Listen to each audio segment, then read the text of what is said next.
रउआ ध्यान देनी है,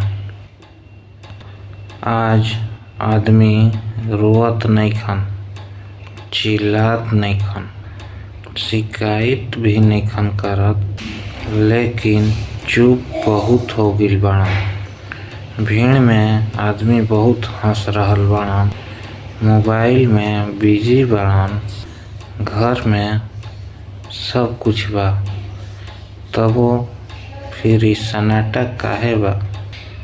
आज के आदमी कम बोलतान, काहे से कि बहुत बार बोल के देख चुकल बाड़न। जब आदमी बोलेलन त समझे वाला कोई ना मिलेला। जब आदमी भरोसा कइलन तो भरोसा टूटे के भी डर लागेला।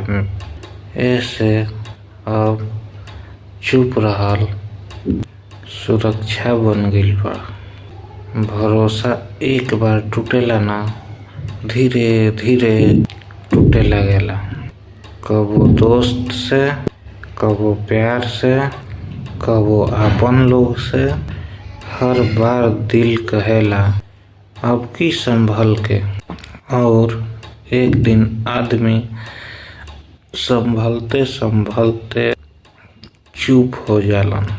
मोबाइल में हजारों लोग बा, हजारों हंसी बा, हजारों स्टेटस बा, लेकिन दिल से बात पूछे वाला एको आदमी नइखन। मोबाइल चार्ज हो जाला, पर आदमी हर दिन थोड़ा थोड़ा डिस्चार्ज होते जाला। आदमी कमजोर नइखन, बस थक गइल बाड़न।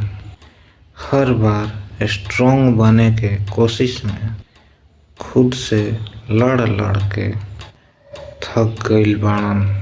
ऐसे अब बहस कोई नइखे कइल चाहत, शिकायतों कोई नइखे कइल चाहत, बस चुप हो गइल बाड़न आदमी। इ चुप रहल कमजोरी ना कहाए, चुप रहल एह बात के निशानी ह कि आदमी बहुत कुछ सह चुकल बाड़न, और अब आदमी खुद के बचाव कर रहल बाड़न।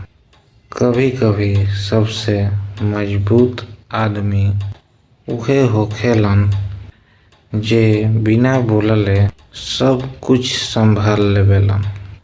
अगर रउआ भी आज कम बोलतानी, लेकिन अंदरे अंदर टूटल बानी, तो समझ ली रउआ अकेले नइखी। कमेंट में बस एक लाइन लिख दी, हम समझतानी।